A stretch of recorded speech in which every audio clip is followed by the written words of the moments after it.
Defence research and development organisation ministry of defence Bengaluru के लिए graduate apprentice और diploma apprentice और आईटीआई अप्रेंटिस के लिए वैकेंसी आई हुई है। यानी ग्रेजुएट डिप्लोमा और आईटीआई वालों के लिए वैकेंसी आई हुई है। यहाँ पे हम लोग देख सकते हैं किस तरह से वैकेंसी आए। कंप्लीट नोटिफिकेशन को यहाँ पे देखेंगे, पूरी जानकारी हम लोग देखेंगे किस तरह से अप्लाई करना है और क्या क्या चीज़ें दिया गया है इस नोटिफिकेशन में इंपॉर्टेंट जो जानना जरूरी है। तो यहाँ पे हम लोग देख सकते हैं सबसे पहले अप्लाई करने के लिए आपको इस वेबसाइट पे जाना पड़ेगा RAC.gov.in या फिर और DRDO.gov.in इस वेबसाइट पे जाना पड़ेगा। इस वेबसाइट पे या फिर इस वेबसाइट पे जाना पड़ेगा आपको, वहाँ से आप अप्लाई कर सकते हैं। यहाँ पे देख सकते हैं पहले नंबर पे जो यहाँ पे दिया गया है mechanical production industrial production engineering के लिए टोटल वैकेंसी 30 है। एरोनॉटिकल और एरोस्पेस इंजीनियरिंग के लिए 15 वैकेंसी है। और इलेक्ट्रिकल एंड इलेक्ट्रॉनिक्स जो होता है इलेक्ट्रॉनिक्स वगैरह है उनके लिए इंस्ट्रूमेंटल टेलीकॉम इंजीनियरिंग के लिए 12 वैकेंसी। और computer science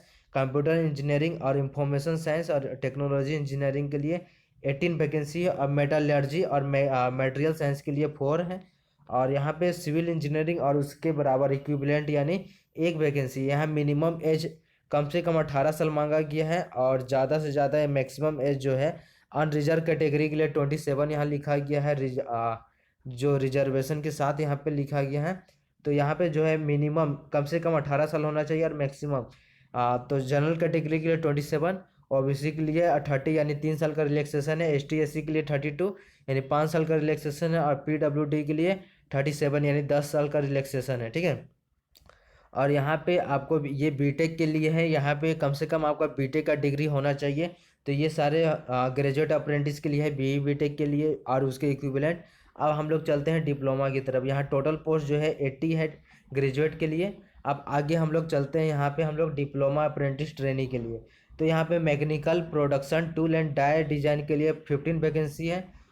electronics electrical communication instrumentation में 10 वैकेंसी है। मिनिमम एज वही बोला गया सेम एज। और यहाँ पे डिप्लोमा होना चाहिए आपका। और कंप्यूटर साइंस के लिए 5 वैकेंसी है। ठीक है। और यहाँ पे एज लिमिट बोला गया 5/1/2021 यानी 5 जनवरी 2021 को एज लिमिट ये काउंट किया जाएगा। अब यहाँ पे इंजीनियरिंग कंप्यूटर नेटवर्किंग के लिए भी यहाँ पे दिया गया है। तो ये कंप्यूटर साइंस में ही आ जाएगा। तो यहाँ पे आगे हम लोग चलते हैं ITI अप्रेंटिस की तरफ। तो ITI अप्रेंटिस में दिया गया मैकेनिस्ट में 5 वैकेंसी है, फिटर में 8, टर्नर में 5 वैकेंसी, इलेक्ट्रीशियन में 4, वेल्डर में 2 और सीट मेटल वर्क में 2 और कंप्यूटर ऑपरेटर में 12, हेल्थी सेफ्टी में एंड एनवायरनमेंट में 2 वैकेंसी। तो एज लिमिट सेम बोला गया। और यहाँ सर्टिफिकेट जो है आपका ITI का NCVT या STVT के द्वारा मान्यता प्राप्त होना चाहिए। तो यहाँ पे लिखा होगा, मैं पढ़ ही चुका हूँ पहले से ताकि मैं आपको अच्छे से एक्सप्लेन कर सकूँ। तो यहाँ पे आप देख सकते हैं इसको अप्लाई करने के लिए आपको जाना पड़ेगा MHRD का वेबसाइट पे। यहाँ पे देख सकते हैं उसका लिंक यहाँ पे दिया गया है, वेबसाइट www.mhrd.nets.government.in या फिर www.apprentice SHIPSIP.India.organization पे जाके आपको वहाँ से आपको फॉर्म को फिलअप कर लेना होगा।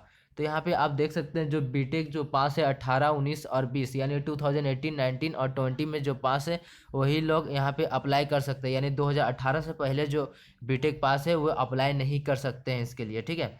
और कैंडिडेट जिसका हायर एजुकेशन है वो अप्लाई नहीं कर सकते, बीटेक से ऊपर का एजुकेशन है वो अप्लाई नहीं कर सकते।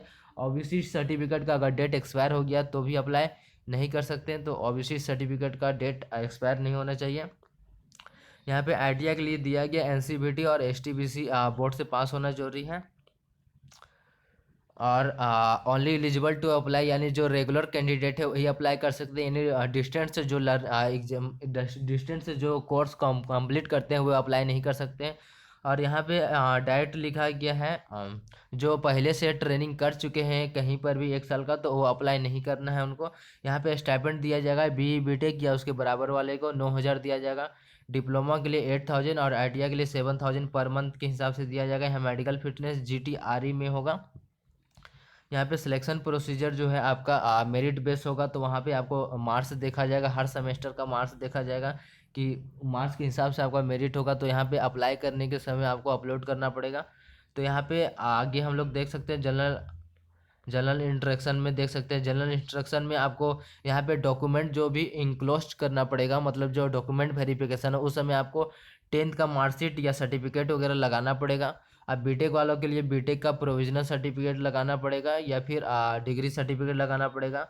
आगे हम लोग देख सकते हैं यहाँ डिप्लोमा के लिए डिप्लोमा, और ITI वाला के लिए NCT सर्टिफिकेट लगाना पड़ेगा। और यहाँ पे आगे सेकंड नंबर में देख सकते हैं BTech वाले को ऑल सेमेस्टर का लेके जाना पड़ेगा, डिप्लोमा वालों को ऑल सेमेस्टर का रिजल्ट लेके जाना पड़ेगा, और ITI वाला का भी ऑल सेमेस्टर का लेकर जाना पड़ेगा। कास्ट सर्टिफिकेट सबके लिए लगेगा, PWD सर्टिफिकेट उसके लिए लगेगा जो PWD में आते हैं। फोटो ID कार्ड सबके लिए लगेगा। EWS जो है, जो EWS सर्टिफिकेट उन्हीं लोगों के लिए लगेगा जो उसके लिए अप्लाई किए हैं। R2 पासपोर्ट साइज का फ़ोटो लगेगा। तो यहाँ पे आप देख सकते हैं अप्लाई करने के लिए वेबसाइट पहले ही बता दिया हूँ। और यहाँ पे जो इम्पोर्टेंट डेट्स हैं, यहाँ पे 29 जनवरी, तो यहाँ पे हम लोग देख सकते हैं 29 जनवरी को क्या लिखा गया है, लास्ट डेट है इसको भरने का। 29 जनवरी को लास्ट डेट है, इसको जल्दी से अप्लाई कर देना है। और शॉर्ट लिस्टिंग जो है, पहला जो लिस्ट आएगा यानी शॉर्ट लिस्टिंग लिस्ट आएगा 12 फरवरी को आएगा। उसके बाद जो है ज्वाइनिंग का जो डेट यहाँ पे दिया गया है 21 फरवरी को दिया गया है। आप ज्वाइन के लिए अगर यहाँ पे 4 फरवरी से पहले ही किया जाएगा तो यहाँ पे आप देख सकते हैं। और 1 अप्रैल को क्या करेगा, आपका exact date of joining shall be intimated along with the result के साथ 1 अप्रैल 2021 से आपका ज्वाइनिंग स्टार्ट हो जाएगा। तो यहाँ पे हम लोग देख सकते हैं ये इंपॉर्टेंट डेट है, ये निकाला गया है आपका defence research and development organisation Bengaluru की तरफ से। तो डेली जॉब से रिलेटेड रेगुलर वीडियो चाहते हैं तो चैनल को सब्सक्राइब कर लेना, बेल आइकन को दबा देना ताकि नया वीडियो अपलोड हो तो सीधा नोटिफिकेशन आपके पास चला जाए।